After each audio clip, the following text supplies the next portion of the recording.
안녕하세요, 개발자 구디인입니다. 이번 강의에서는 프론트엔드 개발에서 자주 사용되는 두 가지 구조적 접근 방식, 애터믹 디자인 패턴과 피처 슬라이스 디자인, FSD 아키텍처를 비교 분석하는 시간을 가져보도록 하겠습니다. 각각의 개념, 구성 방식, 그리고 실무 적용 시의 장단점을 알아보며 여러분의 프로젝트에 어떤 방식이 적합할지 판단해 보셨으면 합니다. 컴포넌트가 점점 많아지고 폴더 구조가 복잡해지면서 이게 과연 잘 설계된 프로젝트인가? 라는 고민 해보신 적 있으신가요? 저는 이런 고민들을 꽤 많이 해왔습니다. 그래서 다양한 채널을 통해서 방법론들을 알아본 결과 애터믹 디자인과 FSD라는 이 두 가지 방법이 프론트엔드 시장에서 꽤 많이 사용되고 있는 아키텍처 설계 방법론 중 하나인 것 같습니다. 그래서 이번 강의를 통해 단순히 VS 코드의 코드를 보고 클론해보는 시간이 아니라 전반적으로 프로젝트를 어떻게 설계하고 컴포넌트를 관리하는지 UI 구조 설계의 중요성을 함께 살펴보면서 다음 스텝으로 나아가는 초석을 다져보도록 하겠습니다. 자, 첫 번째로 UI 구조 설계의 중요성이 있습니다. 프론트엔드에서 UI, 즉 유저 인터페이스는 사용자 경험의 핵심이 되는 영역입니다. 하지만 UI를 잘 만든다는 것은 단순히 예쁘게 구성하는 것을 넘어서 유지보수하기 쉬우면서 확장 가능한 구조로 설계하는 것을 의미합니다. 프로젝트 규모가 커지고 팀원이 늘어날수록 구조 없는 UI는 복잡해지고 작은 수정이 전체 시스템에 영향을 미치는 악순환을 불러올 수 있기 때문에 초반에 프로젝트를 설계를 할 때 UI를 얼마나 잘 구조화시키는지가 리소스를 줄이는데 큰 역할을 합니다. 따라서 컴포넌트 기반 프레임워크나 라이브러리, 리액트나 Vue.js, 스펠트 이런 것들을 사용을 할 때 현대 프론트엔드 개발에서는 초기 설계 구조가 프로젝트의 생명력을 좌우합니다. 그래서 잘 정의된 UI 구조는 재사용성을 높이고 팀 내 협업을 원활하게 만들며 유지보수 비용을 획기적으로 줄여줍니다. 이런 이유로 최근에는 UI 구성 방식에 대한 다양한 패턴과 아키텍처가 등장하고 있으며 그 중에서도 오늘 배워볼 애터믹 디자인 패턴과 피처 슬라이스 디자인 FSD에 많은 관심을 받고 있습니다. 자, 첫 번째로 애터믹 디자인 패턴을 한번 공부해 볼 건데, 만약 웹 애플리케이션이 하나의 도시라면 애터믹 디자인 패턴은 건축 자재부터 계획을 하고 FSD는 도시 구역부터 나누는 방식이라고 예를 들어서 볼 수가 있는데요. 첫 번째, 애터믹 디자인 패턴은 디자인 시스템 관점에서 출발한 UI 설계 방법론입니다. UI를 가장 작은 단위인 애텀에서 시작하여 애텀이 모여서 몰큘이 모여서 오르가니즘이 모여서 템플릿, 페이지처럼 점진적으로 구성 요소를 조합해 나가는 방식입니다. 아래에 위치한 이 이미지를 한번 참고를 해보시면 어떤 의미인지 이해가 되실 텐데요. 이 애터믹 디자인 패턴 같은 경우에는 디자인팀과 개발팀이 공통된 언어로 UI를 정의하고 협업할 수 있게 도와주는 구조로 컴포넌트 재사용성과 일관된 UI 구성의 강점을 가집니다. 자, 위 이미지를 한번 살펴보면 애터믹 디자인 패턴은 UI를 효과적으로 관리하는 데 비중을 두고 있습니다. 자, 애텀스를 살펴보면 인풋 라벨, 인풋 필드, 서브밋 버튼과 같이 UI를 구성하는 가장 작은 단위의 요소들이 각각 존재를 합니다. 이들은 더 이상 쪼개질 수 없는, 나눌 수 없는 기본적인 컴포넌트로 독립적으로 재사용될 수가 있습니다. 몰큘스를 살펴보면 인풋 라벨, 인풋 필드와 결합해서 이렇게 하나의 입력 필드를 구성을 합니다. 여기서 중요한 점은 몰큘은 보통 하나의 기능만을 수행하는 단위로 구성된다는 점입니다. 이 점은 반드시 지켜야 할 규칙은 아니지만 애터믹 디자인 패턴에서는 몰큘이 명확한 단일 목적을 가지는 것이 바람직하다고 권장을 합니다. 다음으로는 오르가니즘입니다.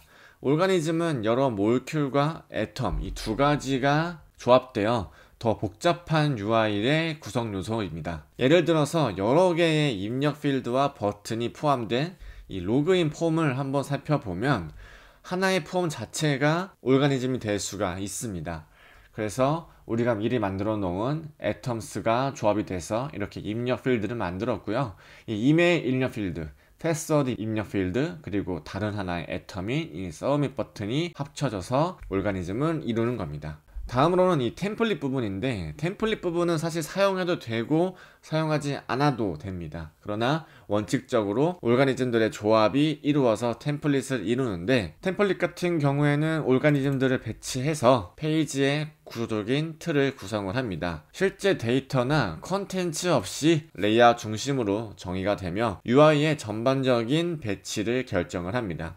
그리고 백엔드 서버에서 전달받은 데이터를 바인딩, 즉 실제 컨텐츠와 이 템플릿 UI가 만났을 때 데이터를 채워 넣은 최종 결과물이 페이지스에서 관리가 됩니다.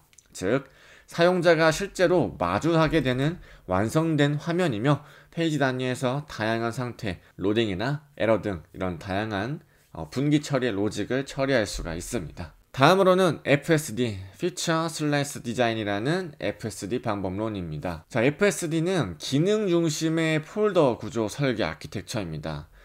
이 아토믹 디자인 패턴보다 조금 더 심화된 개념이고요.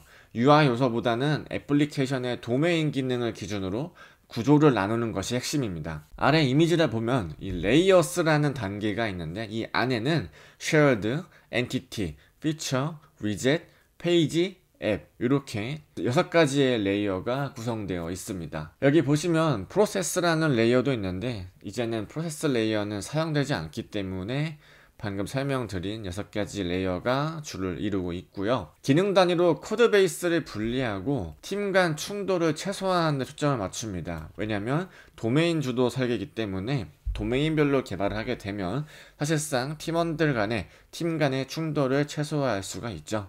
특히 중대형 프로젝트에서는 기능 확장성과 협업의 효율성 측면에서 강점을 발휘합니다. 자, 이렇게 그림만 보면 조금 어려운데 아래쪽에 두 번째 이미지를 참고해서 설명을 드리도록 하겠습니다.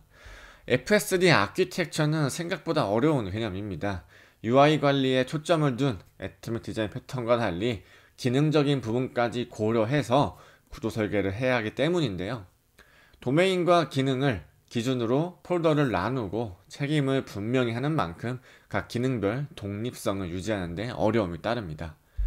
첫 번째로 쉐어드 같은 부분은 프로젝트 전반에서 사용되는 유틸리티, 스타일, 컴포넌트 등을 모아놓은 공간입니다. 애토믹 디자인 패턴에서 이 애텀스에 해당되는 UI들이 보통 이 쉐어드에 포함이 됩니다.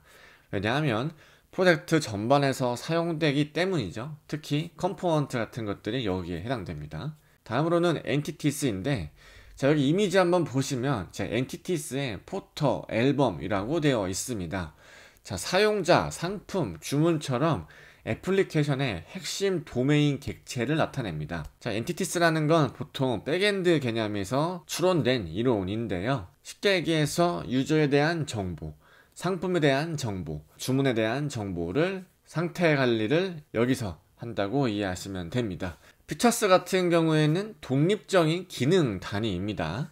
예를 들어 로그인, 회원가입 같은 기능이 여기에 속하며 그 기능에 필요한 UI와 로직이 함께 존재합니다. 자, 그러면 보통 이제 몰큘스에 해당되는 것들이 이곳에서 대부분 관리가 되겠죠. 물론 필요에 따라서 엔티티스에서도 도메인 객체에 필요한 UI가 관리가 될 수 있겠지만, 기능 단위를 관리하는 대부분의 로직은 피처스에서 관리가 되기 때문에 이렇게 크리에이트 포스트, 로그인, 회원가입하면 대체적으로 큼직큼직한 UI가 이쪽에 해당을 됩니다. 어떻게 보면 올가니즘스도 여기서 해당이 될 수가 있는 거죠. 하지만 이제 위젯이라는 여러 기능을 조합하거나 독립적으로 재사용 가능한 UI 컴포넌트가 여기서 활용되기 때문에 대개 화면의 일부 블록을 구성을 합니다. 방금 전 말씀드린 올가니즘도 여기서 관리가 될 수가 있고요. 자, 이렇게 보면은 벌써 어떤 부분이 엔티티스와 피처스에서 좀 애매모호하게 관리가 될 수 있고, 피처스와 위젯에서 애매모호하게 관리가 될 수가 있습니다. 이처럼 FSD는 뭔가 딱딱 UI가 관련돼서 나눠지는 개념이 아니기 때문에 조금 더 심화된 개념, 즉 도메인, 기능과 관련해서 로직이 분리가 되는 개념이기 때문에 UI에 초점을 맞춰서 관리를 하게 되면 FSD는 조금 관리하기 어렵게 됩니다. 그래서 가장 중요한 건 이 엔티티스와 피처스를 얼마나 잘 관리하느냐가 이 FSD의 아키텍처의 핵심이라고 저는 보고 있습니다. 위젯은 공통된 위젯이 대부분 관리가 되기 때문에 뭐 헤더나 푸터 이런 것들이 대부분 관리가 되겠죠. 그리고 그 나머지 것들은 도메인별로 큼직큼직하게 관리를 하면 되기 때문에 그렇게 어려운 개념은 아닙니다. 하지만 이 엔티티스와 피처스는 조금 혼합해서 사용되는 경우가 많이 있고 저 역시 그렇게 관리가 되고 있기 때문에 이런 부분들을 좀 명확한 기준 없이 관리를 하게 되다 보면 훗날 다시 아키텍처를 설계해야 되는 불필요하고 그리고 어려움이 따를 수 있기 때문에 초반에 설계할 때는 조금 심도 있는 고민을 거친 후에 FSD를 좀 가지고 오시면 좋을 것 같습니다. 자, 아래쪽에 FSD 슬라이스 공개 API 규칙이라고 되어 있는데, 자, 이 부분은 이제 최소한의 의존성 허용, 즉 상위 레이어가 하위 레이어를 참조할 수 있지만, 그 말이 어떤 말이냐면, 자, 앱에서는 페이지스에 접근할 수 있고 페이지스에서는 위젯에 접근할 수 있고 위젯은 피처에 접근할 수 있고 피처는 엔티티스에 접근할 수 있고 엔티티스는 쉐어드에 접근할 수 있는데 반대로 쉐어드는 엔티티스에 접근할 수 없고 엔티티는 피처에, 피처는 위젯에, 위젯은 페이지스에 이렇게 상위 레이어에는 접근할 수가 없습니다. 즉 다시 정리해서 말씀을 드리면 상위 레이어가 하위 레이어를 참조할 수 있으나 반대 방향은 허용하지 않는다. 이게 이제 FSD의 원칙입니다. 다음으로는 두 번째 이 법칙도 되게 중요한데요. 자, 각 슬라이스는 외부에 공개하는 API를 명확히 정의한다입니다. 폴더 내에서 외부에 노출할 모듈, 함수, 컴포넌트를 index.js 등에서 명시적으로 익스포트해서 사용을 합니다. 내부 구현은 숨기고 필요한 부분만 노출해 캡슐화를 지킵니다. 자, 이 부분은 이론 설명이 끝나고 제가 코드를 한번 보여드릴 텐데 그 부분을 보면 명확하게 이해가 될 겁니다. 자, 그리고 슬라이스 간 직접 내부 참조를 금지한다. 이 부분도 윗부분과 좀 일맥상통하는 부분인데요. 예를 들어서 엔티티스 안에 유저의 모델에 있는 내부 함수를 이렇게 피처 어스에서 직접 참조하지 않고 외부에서 접근 가능한 모듈들만 관리하는 index.ts 파일을 하나 만들어서 접근을 한다라는 게 이제 규칙입니다. 그러면은 어쨌든 이 상대 경로의 코드가 짧아집니다. 짧아지고 이런 식으로 통합해서 관리하기 때문에 어떤 모듈, 어떤 도메인에서 추출한 개념인지를 쉽게 알 수가 있기 때문에 점점점 키워드가 좀 길어지는 걸 방지할 수가 있는 거죠. 그래서 이런 장점이 또 있다는 게 또 FSD 아키텍처의 중요한 특징입니다. 자, 그러면 제가 샘플 코드를 한번 보여드리겠습니다. 그 코드를 한번 보고 이제 어떻게 차이점이 있는지 한번 살펴보도록 하죠. 자, 이 부분은 제가 실제 운영하고 있는 서비스의 아키텍처입니다. 첫 번째로 엔티티 같은 경우에는 도메인 객체에 따라서 관리를 한다라고 말씀을 드렸잖아요. 저 같은 경우에는 토픽과 유저, 그리고 클래스 머티리얼, 클래스 이런 식으로 관리를 해서 각 도메인별로 일단 관리를 했습니다. 그래서 유저라는 데이터 객체가 있을 수 있기 때문에 그 안쪽에 모델이라는 개념을 넣어서 그 모델 안에는 이제 어떤 타입이 있고 어떤 유저에 대한 정보가 관리가 되고 있는지에 대해서 이런 식으로 관리를 하고 있습니다. 그래서 이 유저에 관련된 이 UI가 또 있을 수 있잖아요. 그래서 프로필 카드와 관련된 레이아웃이 있고 뭐 프로필 레이아웃을 편집하는 부분이 있을 수가 있고 그리고 자기소개 부분에 관련된 UI가 있을 수가 있고 등등등 다양한 유저와 관련된 UI를 여기서 관리를 하게 됩니다.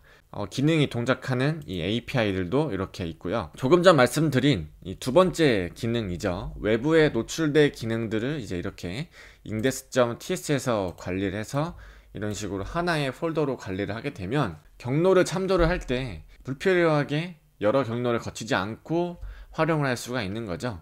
대표적인 예가 이 쉐어드에서 공통적으로 사용되는 이 UI 코드가 있는데요. 전역에서 사용되는 컴포넌트들을 이렇게 관리를 하고 있는 겁니다.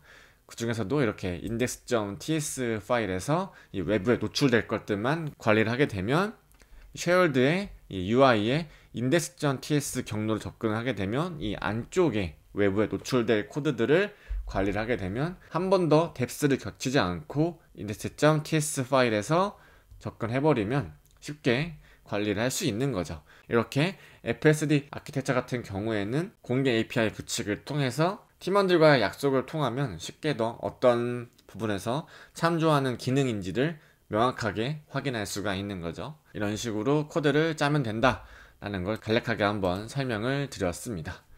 자, 여기도 보면 API들을 이제 외부에 노출할 API를 이렇게 하나의 index.ts 파일에서 관리를 하고 있죠.